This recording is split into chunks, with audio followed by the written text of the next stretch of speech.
രണ്ട് ശമൂവേൽ അധ്യായം 16. ദാവീദ് മലമുകൾ കടന്ന് കുറെ അപ്പുറം ചെന്നപ്പോൾ മെഫീബോശേത്തിന്റെ ഭൃത്യനായ സീബ കോപ്പിട്ട രണ്ട് കഴുതയുമായി എതിരെ വരുന്നത് കണ്ടു. അവയുടെ പുറത്ത് 200 അപ്പവും 100 ഉണക്കമുന്തിരിക്കുലയും 100 അത്തിയടയും 1 തുരുത്തി വീഞ്ഞും കയറ്റിയിരുന്നു. രാജാവ് സീബയോട് ഇത് എന്തിന് എന്ന് ചോദിച്ചു. അതിന് സീബ, കഴുതകൾ രാജാവിൻ്റെ കുടുംബക്കാർക്ക് കയറുവാനും അപ്പവും പഴവും ബാല്യക്കാർക്ക് തിന്മാനും വീഞ്ഞ് മരുഭൂമിയിൽ ക്ഷീണിച്ചവർക്ക് കുടിപ്പാനും തന്നെ എന്ന് പറഞ്ഞു. നിന്റെ യജമാനന്റെ മകൻ എവിടെ എന്ന് രാജാവ് ചോദിച്ചതിന് സീബ രാജാവിനോട്, അവൻ യെരൂശലേമിൽ പാർക്കുന്നു. ഇസ്രായേൽ ഗൃഹം എൻ്റെ അപ്പൻ്റെ രാജ്യത്വം ഇന്ന് എനിക്ക് തിരികെ തരുമെന്ന് അവൻ പറയുന്നു എന്ന് പറഞ്ഞു. രാജാവ് സീബയോട്, ഇതാ മെബീഫോശത്തിനുള്ളതൊക്കെയും നിനക്കുള്ളതാകുന്നു എന്ന് പറഞ്ഞു. അതിന് സീബ, യജമാനനായ രാജാവേ, ഞാൻ നമസ്കരിക്കുന്നു, തിരുമുമ്പിൽ എനിക്ക് ദയ ലഭിക്കുമാറാകട്ടെ എന്ന് പറഞ്ഞു. ദാവീദ് രാജാവ് ബഹൂരീമിൽ എത്തിയപ്പോൾ ശൗലിന്റെ കുലത്തിൽ ഗേരയുടെ മകൻ ശിമയി എന്നു പേരുള്ള ഒരുത്തൻ അവിടെ നിന്ന് പുറപ്പെട്ട് ശപിച്ചും കൊണ്ടുവരുന്നത് കണ്ടു. അവൻ ദാവീദിനെയും രാജഭൃത്യന്മാരെ ഒക്കെയും കല്ലുവാരി എറിഞ്ഞു.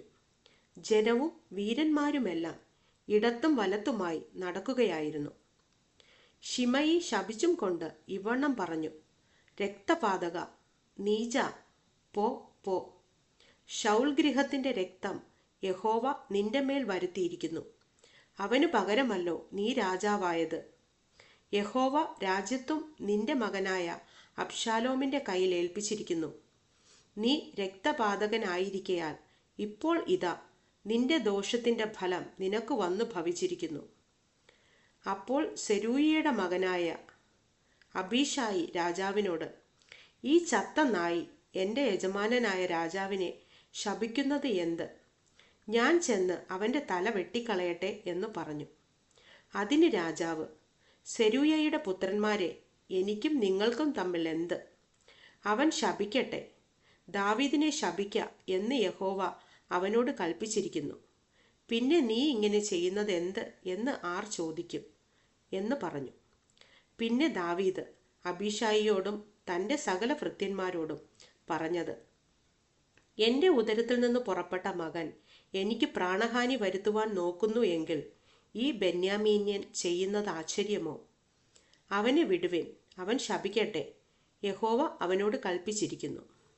പക്ഷേ യഹോവ എൻ്റെ സങ്കടം നോക്കി ഇന്നത്തെ ഇവൻ്റെ ശാപത്തിനു പകരം എനിക്ക് അനുഗ്രഹം നൽകും. ഇങ്ങനെ ദാവീദും അവൻ്റെ ആളുകളും വഴി നടന്നു പോകുമ്പോൾ ശിമെയിയും മലഞ്ചെരുവിൽ കൂടി അടുത്തു നടന്നു. നടന്നുകൊണ്ട് ശപിക്കയും കല്ലും പൂഴിയും വാരി അവനെ എറിയുകയും ചെയ്തു. രാജാവും കൂടെയുള്ള സകല ജനവും ക്ഷീണിച്ചവരായി എത്തി അവിടെ ആശ്വസിച്ചു. എന്നാൽ അബ്ശാലോമും ഇസ്രായേല്യരായ ജനമൊക്കെയും അഹീഥോഫേലുമായി യെരൂശലേമിലെത്തി. ദാവീദിന്റെ സ്നേഹിതൻ അർഹ്യനായ ഹൂശായി അബ്ശാലോമിന്റെ അടുക്കൽ വന്നിട്ട് അബ്ശാലോമിനോട്, രാജാവേ, ജയ ജയ എന്ന് പറഞ്ഞു. അപ്പോൾ അബ്ശാലോം ഹൂശായിയോട്, ഇതാകുന്നുവോ നിന്റെ സ്നേഹിതനോട് നിനക്കുള്ള സ്നേഹം? സ്നേഹിതനോട് കൂടെ പോകാതിരുന്നത് എന്ത് എന്ന് ചോദിച്ചു.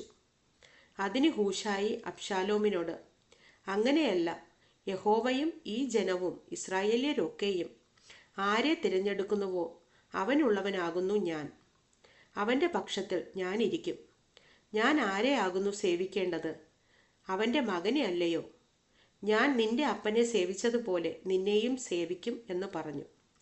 അനന്തരം അബ്ശാലോം അഹീഥോഫേലിനോട്, നാം ചെയ്യേണ്ടത് എന്ത് എന്ന് നിങ്ങൾ ആലോചിച്ചു പറവിൻ എന്ന് പറഞ്ഞു. അഹീഥോഫേൽ അബ്ശാലോമിനോട്, രാജധാനി സൂക്ഷിപ്പാൻ നിന്റെ അപ്പൻ പാർപ്പിച്ചിട്ടുള്ള അവൻ്റെ വെപ്പാട്ടികളുടെ അടുക്കൽ നീ ചെല്ലുക. എന്നാൽ നീ നിന്റെ അപ്പന് നിന്നെ തന്നെ വെറുപ്പാക്കി എന്ന് എല്ലാ ഇസ്രായേലും കേൾക്കും. നിന്നോട് കൂടെയുള്ളവരൊക്കെയും ധൈര്യപ്പെടും എന്ന് പറഞ്ഞു. അങ്ങനെ അവർ അബ്ശാലോമിന് വെൺമാടത്തിന്മേൽ ഒരു കൂടാരം അടിച്ചു. അവിടെ അബ്ശാലോം എല്ലാ ഇസ്രായേലും കാൺകെ തൻ്റെ അപ്പൻ്റെ വെപ്പാട്ടികളുടെ അടുക്കൽ ചെന്നു. അക്കാലത്ത് അഹീഥോഫേൽ പറയുന്ന ആലോചന ദൈവത്തിൻ്റെ അരുളപ്പാട് പോലെ ആയിരുന്നു.